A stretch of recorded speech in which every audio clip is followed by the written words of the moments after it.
Hey, kia ora, Helen Brahms here, coming to you live from Escondido, California. My last night on this particular site. More about that in a moment. So today we went out and ran some errands. My mail place is not typically open on a Sunday, but being the Sunday before Christmas, there's a lot of people doing last minute shipping and that sort of stuff. So they were open today, and I had received notification that my shoe order had arrived, and I've actually ordered 2 sets of shoes. So there's a pair of boots, which haven't shown up yet, and a pair of shoes. And so I didn't know which one had shown up because it had one tracking number that referred to the order for both the boots and the shoes. So I go out there, and so we put Zephy in the car, and she has not wanted to go in the car recently. She does not want to jump in at all. So poor Zeph. But so you're not going to escape from me anyway, so you might as well just deal with it. I'm going to pick you up and put you in the car. It doesn't matter if you don't want to jump in. So we went all the way up to Solana Beach and picked up the parcel. And if you saw my Facebook Live earlier today, you would have seen my shoes, but here they are. These are awesome. Terza does an incredible job. She actually is an artist, and so she did the abstract art that goes on these shoes, which is really cool. And she doesn't only just do flat shoes, she does heels, she does boots. There's scarves and tunics and leggings and tote bags and notebooks and cushions, throw pillows, shower curtains, all sorts of stuff. You just got to go check out her website. It's awesome. But these were called Purple Smoke, and I absolutely love them. And when I got back, I tried them on, and yes, they did fit, and they are comfortable. I actually wore them out grocery shopping today, and with the it fitted. I have wide feet, but I have narrow heels, so it fitted me very well across the heel here, but across the toe here. Great length. You just send her in the measurements of your feet, and she shows you how to measure them. And then they ordered the shoes, and it was a little sloppy in the heel area, but then I have narrow heels but a wide foot, so just weird. But otherwise, very comfortable. Wore them around the supermarket. These thick soles are awesome. Oops, I even have dirt on the bottom of my shoe. That was from my supermarket. That was from my grocery shopping. But really, really comfortable. Can't wait for my boots to show up and show you those. So that's the shoes. So I picked up the mail, and of course my boot shoes were there, so I had to show you guys that.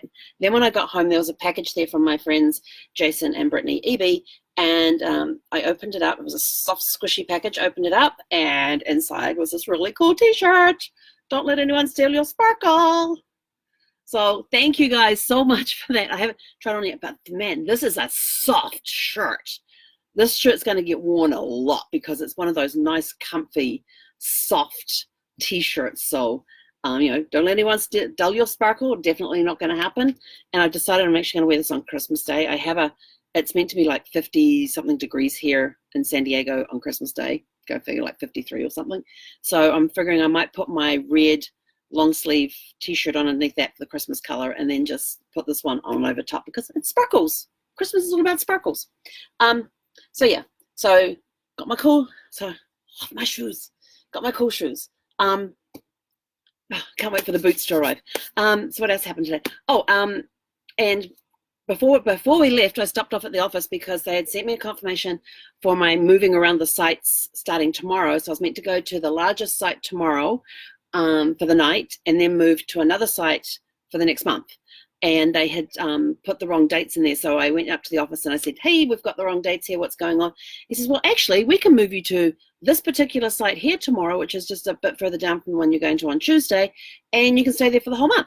And I went, great. So tomorrow I move once. Unfortunately, the people who are coming into my site tomorrow haven't cancelled. Bummer. Because then I could have stayed here for a month, but I have to move over to another area of the campground tomorrow. But that's not going to be a problem. At least I only have to move once, because I was thinking, I've only got to move for one night. Do I even bother plugging in, or do I just boondock for the night? And since I don't really run a lot of power, but then I thought, hang on, it gets dark around 5 o'clock. Do I really want to run the battery that long? So I'd have to go plug the plower in. see how we go. So we got all that sorted out. So I only have to do one move tomorrow, and then I'm on one site for the next month. Means I lose my really cool neighbors, but I can come over here and visit them, and they can come visit me, so that's not so bad. Although we just can't stand outside and talk through the window anymore. Or, well, both of us are outside doing stuff around the van. So got that done. And then my poor Zephy, she tends to get car sick now. So when we're in the car, so when we drove in the RV from Temecula down here, it was over an hour and she was fine. But anything in the car over 30 minutes, she starts gagging and throwing up. So I did give her some Hemp Smart pet drops, and we will see. And the ride home was fine. She was fine on the ride home. She just curled up and went to sleep. But I also did move her from the back seat to the front seat as well. Got her restraining, her buckling thing in there and put her in the front seat, and she was happy to jump into the front seat when I opened up the front door and says, "Come," and boom, she was in and up on the front seat, and she was happy to be there. So I think it's more that she didn't like being in the back seat, but it was nice having her in the front seat because I could just reach over and scratch her head, and she just curled up and went to sleep. I'm not sure if it was a combination of the pet drops or being in the front seat, but we will see. We will see how she goes. But yesterday I was telling you how we learned we were learning loose leash walking. So this morning we tried it when we were out for a walk. It was hilarious because one of the things that they do is that you hold the leash in your right hand, you have it go across your body and have her on the left side. You hold treats down at the level on your leg and basically put them in front of your nose and walk and just feed her a treat every now and again. And so I haven't quite got that because it feels weird carrying a leash in my right hand because I always carry the leash in my left hand. So the other one is that as soon as she goes taut on the leash is that turn around, walk back 2 to 3 paces, then turn around again, but make sure she's on the outside. So she has to do the wide loop coming around, and she comes back onto your left side and carries on. And as soon as she tightens, you do the same thing. So I did that a couple of times. And then the next time she did it, I thought, right, I'm going to do option number 3, which is when she goes tight, just stop walking and watch what happens. So I stopped walking and just waited, and we probably stood there for about 15, 20 seconds.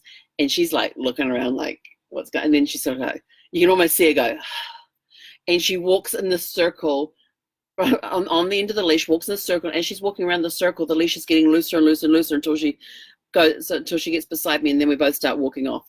And then the next time she does it, she goes tight again on the leash.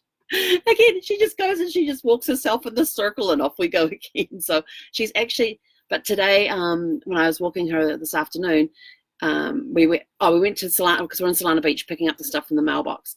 And so we drove past the street that I used to live in, and I looked back, and like most of the garden is like gone. So the garden we had there, they had these gorgeous shrubs and flax and everything else growing up were like gone. You could see the front of the house clear as a bell, and I was like, whoa. And there was a playhouse in the corner of the front yard, so obviously there's a family living in there now. But yeah, I was surprised at how much of the house I could see as I drove past the end of the street. It was just like, wow, they've really pulled that garden out, because it was a gorgeous it was almost a wild garden, but it had some great developed shrubs and trees and all that. And it had one that Gus used to like to stand underneath when it was raining. He would just put his head underneath it and leave the back end of him out getting wet, and that was his like umbrella. And he had a couple of plants like that. But yeah, so poor Zephy today, she got a little sick in the car, but I managed to get her out of the car before she threw up. And when she did, it was just liquid, and we were on the pavement, and then we went off for a walk down the old rail trail there in Solana Beach. And so I had her on the leash, and she did way better on the leash that time. And then we got home, and she's basically been asleep ever since we got home. And so I put her in her crate very reluctantly. Well, she was reluctant, I wasn't. Went out to grocery shopping, and I was thinking, oh God, it's the Sunday before Christmas. This place is going to be a zoo. I actually got through pretty good without getting tripped up on people, and got to the checkout, and there's this couple there with this massively overflowing shopping cart that she's trying to unload. He's going off and coming back with more stuff as she's unloading, and I'm like, oh my gosh. And there was only one over 15 items aisle open, but then I looked up and 2 more had opened up. So I went to the one next door and got through pretty quick while she's still unloading, and he's still bringing stuff in and putting it in their cart. So I have no idea. It's a lot. And this guy and the checkout guy turns around to me, he said, well, you've spent he says, and this is all the shopping you're getting today. I went, yeah. He's like, he's like, well, that's he said that's way less than everybody else is getting. And I mean, I had 2 and a bit shopping bags, and he says, yeah, that's way less. And when I got out to my car, there was somebody standing out in the car next to me who had their shopping carts across the back of my car, and they had 2 chocker full shopping carts. And there was this one woman by herself, and she had her carts across the back end of my car while she was loading her car up with their stuff. And I was just like, okay. And then she takes the carts, and rather than walk across behind her, directly behind her, where the shopping cart returny thingy is, she puts them in the shopping, she puts them over the parking space next to her. Not my one, the one on the other side, on her passenger side. She puts them into that parking space, 2 shopping carts, and just leaves them sitting there. And then she goes and sits in her car. And so I finish unloading my stuff. I go put my cart over in the thing over there, come back, get in the car and drive away. And she's still sitting there. So I'm like, you're going to be there all that time. And she just couldn't. And I'm just like, I just don't understand people at times. It was, just behind you, 10 feet. That's all you had to walk. It wasn't far. Yes, I understand you've done a big shop, but I understand you're exhausted. It's 10 feet. It's not that far. It was right behind your car. There's no excuse for this. But anyway, sure enough, wasn't my problem. I got my cart in the thing, got my shopping done, got back here, and I just did a whole bunch of work so that tomorrow I can take a little more of an easy day. So once I, hey, Kathy, kia ora. Yes, Casey Kiwi's sitting right here. He's actually sitting on top of a stack of cards that I got today that I haven't had a chance to open yet because I knew I needed to go grocery shopping. And then I had some work that's time sensitive that I had to get done today. And so I'm working on that. I have one more quote to get out today. Actually, sorry, I have 2 more quotes to get out today. One's not due till tomorrow, but I want to get it out early. How many have I got? And then I've got another 2 quotes to work on tomorrow after I move my RV. So luckily the site is empty right now, so it means that I can basically get up in the morning, pack the RV up and move over. Although it'll probably take me a little longer because I've been sitting in the site for 3 weeks and stuff gets out and about and it's like, oh damn, I've got to pack it all up now. But at least I get to unpack it for 4 weeks and then it'll just be unpacking what I need. So the next 4 weeks is going to be all the planning stuff and then taking stuff out of the RV that I'm not going to need when I'm on the road. Although there's not a lot because basically all I have in the RV is exactly what I need. There's no surplus stuff in here. My clothes I do have winter clothes still sitting over in my storage, and we actually drove past where I needed to turn off to go to the storage down. It's like, I really should go over there and get some more long sleeve shirts because it's meant to be in the 50s this week. And but I have like 4 sweatshirts with me and I can just rotate through those and they'll be fine. So I might still go over there before I go and just go through the clothes again and see what clothes I can put away and what clothes I'm going to need. And where am I going? I have to be in Orlando the first weekend in March. So the whole of February, I'm going to be driving across country to Florida, March. And then I have a big project that I need to be back in California either mid to late April or early May. So it means that as soon as I'm not going to be able to do the trip that I thought I was going to do. So as soon as I finish in Orlando, it'll be, I'll probably be there a couple of days after the event and then start the trek back. But I was planning on going up the East Coast and then cutting across the top and then down into Colorado Springs for June. But as soon as I finish this project, I'm going to be working on either the mid to end April, mid to beginning of May in that 4-week period there. Then I'm going to start heading towards Colorado Springs because I'm going to be up there for June, month of June. I've been told there's some good walking trails up there, so I need some good hiking boots.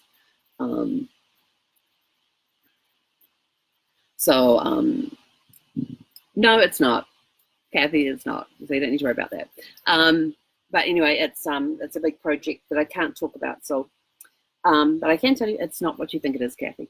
But anyway, it's all happening. So tomorrow I will be hopefully settled in a new location. Who knows? We'll see. It's all fun. It's all fun and games, all part of the thing. But at least I've got a place to stay for over Christmas with the RV and don't have to worry about moving campgrounds or anything, which is awesome. So that's it from me. I got to go do at least 2 more quotes before I call it a night. And it's like 7:30. Oh, yeah. So last night, that's what I was going to say. So last night, we sat and we watched, I was watching an episode of Father Brown while I was sorting through the laundry because I need to go do laundry. So I was I do a pre-sort before I go. Where is Zeph? Oh, Zephy's back in her crate. She puts herself to bed, and she's already put herself to bed. We haven't been for an evening walk yet. So normally when I sort the laundry before I go to the laundromat, so I just need to go, okay, this machine, or the underwear in that one, or the t-shirts in this one, or the sweatpants and whatnot into this one type of thing. So it makes it very quick when I get there to get stuff in the machines and things. So I was busy sorting out the laundry last night, and I had Father Brown on in the TV in the bedroom, which I don't normally do. And so Zephy was caught up on the bed, and so we got about halfway through the thing, and I thought, oh, I'm just going to finish it here. So I get up on the bed there with her, and she comes and snuggles up next to me, and just basically laid right along my leg. And we watched that, and then we watched, what did we watch next? Oh yeah, there's this program called Merry Happy Whatever, yeah. And it's got, which Quaid brother? Randy Quaid plays the dad in the Quinn family, and there's only the Quinn way of doing things, and he's a sheriff or police, one of the two. He's law enforcement. And so this girl comes home from LA with her boyfriend, and the boyfriend wants to propose, but the father won't give the permission, and they're there for 10 days. And there's 10 episodes, so it's one episode per day of this holiday. And it's hilarious. I mean, just the dynamics of the family. Like, you got the Quinn way, and the only way to do it is the Quinn way. And so you have the Quinn siblings, there's 4 of them, and then there's the 3, what they call what they term themselves as the outlaws. So these are the ones that have married into the Quinn family. They have their own little outlaw support group. So it's actually quite funny watching the dynamics of this family and everything else. And so yeah, we've been watching that on and off. So we watch this episode every now and again. And then what movie did we watch? It wasn't a Christmas movie.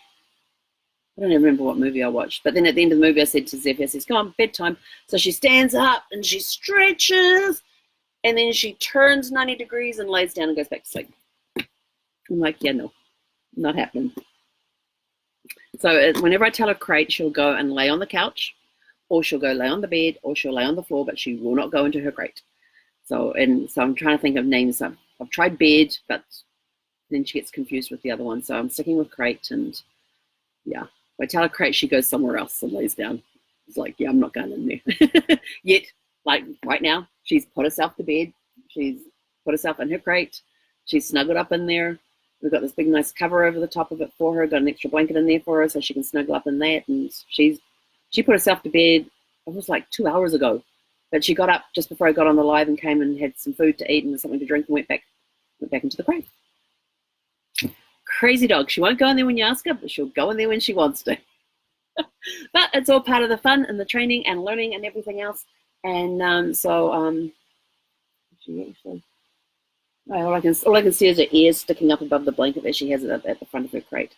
But anyway, that's it from me. Have a super fantastic sparkling evening, and I will catch you from the other side of the campground tomorrow night. There's like all these sites around the edge on the top area, and then there's like this island down the middle that has sites on both sides of the island, and I'm going to be on the far side of the island. So that's where we move to tomorrow. And yeah, it'll be fun because I'll get up early, finish packing, so I'll do some packing tonight. So I'm not even sure if I'm going to watch anything. But I'm feeling kind of tired, so I don't know. Who knows? I'll let you know tomorrow. Have a super fantastic sparkling evening, everyone. And again, thanks for the shoes, Teresa. And thanks for the shirt, the EBs. EBs, thank you for my shirt. I love my shirt. I love my shoes. These shoes are comfy. See you, catch you guys tomorrow. Heck on it. Gonna go for a walk.